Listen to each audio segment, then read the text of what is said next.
Umlandeli kaMthandeni uthi akekho umculi ongaphezu koMthandeni ngengoma. Lo mlisa uthe uMthandeni ufana noMessi kuhle ephethe ibhola, laba abanye bayamaka. Ngizoyisho kanjena nje futhi angijiki.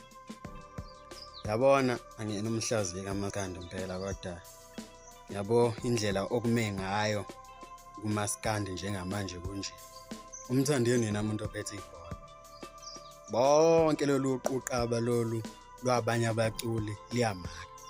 Benza ngayo yonke indlela, abanye baze bekhande izimpi ezingekho ingathi shu bethi bazama ukulisa. Kuvumeni nje ukuthi uMthandeni uyohlale ewuphethe umculo kaMaskandi.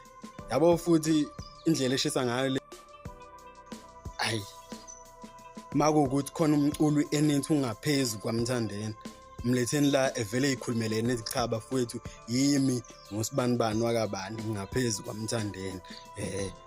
Yabona hayi khohlwa impela. Mawungakufuni lokho